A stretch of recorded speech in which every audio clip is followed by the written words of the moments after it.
Hi, everyone. Thanks again for joining us for another episode of the Daily Bizling. Jane Cebrynski is back, and today we're talking about defining your life. Jane, thanks for being here. Good morning, Lindsay. Happy December. Oh boy, oh boy. Here we go, right? Here we go. It's unbelievable. So do you have a 10 moment to share?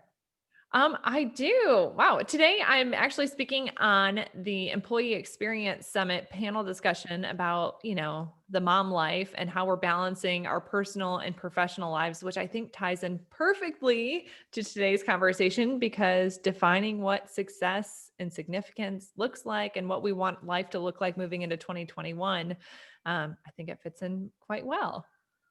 It always makes me feel so good because, you and I don't talk about these topics in advance, and then somehow it makes me feel like, okay, they're really timely, and what I'm thinking and feeling and hearing is relevant. So thanks for that validation. Absolutely. So, it's Define December and we're all preparing, thinking through, getting started with launching our goals and working towards them. So, Jane, what advice do you have for our Define December?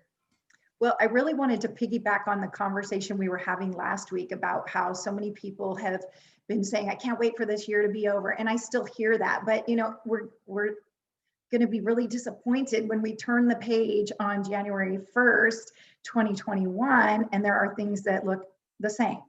And so I know it's somewhat of a mindset. And so I thought, let's put that mindset into play now and start really thinking intentionally about what do I want my life to look like moving forward. We've been in a state of reacting and surviving in many cases and for many people.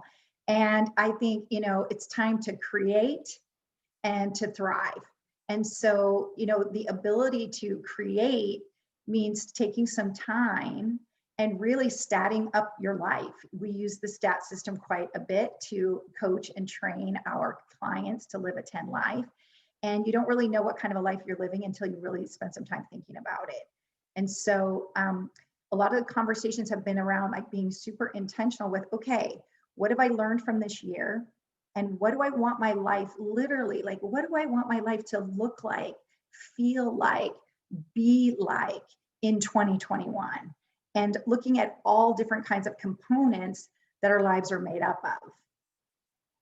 Yeah, I think it's really important that we take a hard look at this because what we likely wrote down last year is not the same as what it will be like for this year. And with COVID and quarantine and working from home and all those other added dynamics, it's time that we take a hard look at this because this is here to stay. Our lives are changed, tremendously over the last couple of months. And so through that, crafting what we want it to look like, especially what we want it to feel like, and how do we want to show up in 2021, I think will be really great things to think about and further review. Well, and over the summer, I got certified in one of our well-being courses, and we talked about, 10 different intelligences that make up well-being. And oftentimes I think when we think about our life, we kind of look at it a little bit more one-dimensionally. I mean, we kind of look at money, finance as our definition of success in our career, oftentimes.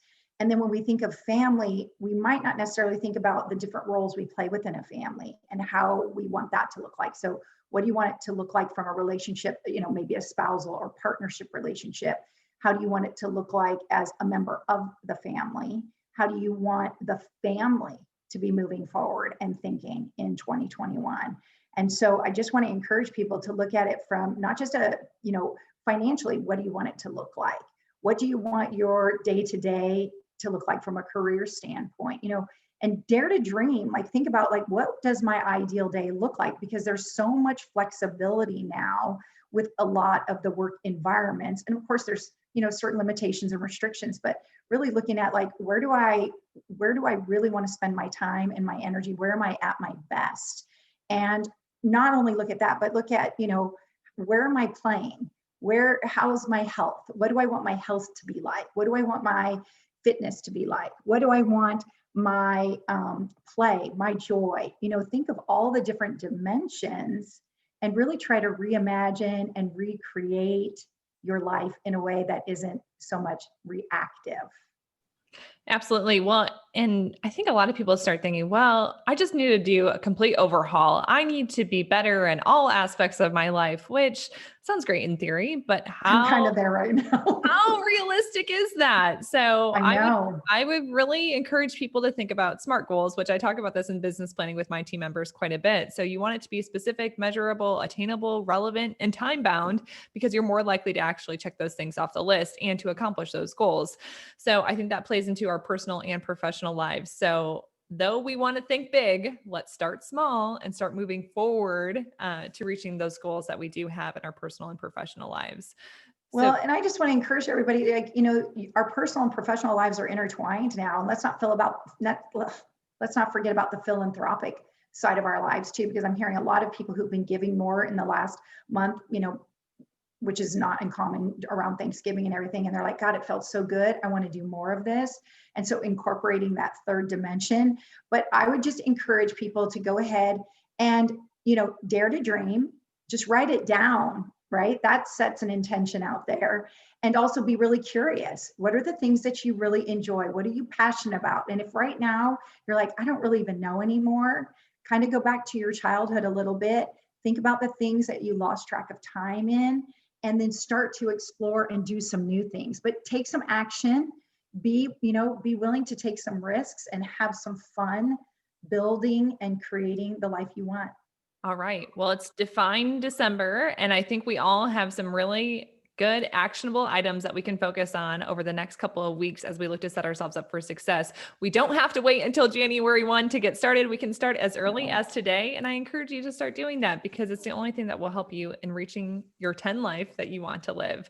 So Jane, appreciate you being here and look forward to our next Thanks, Lindsay. conversation.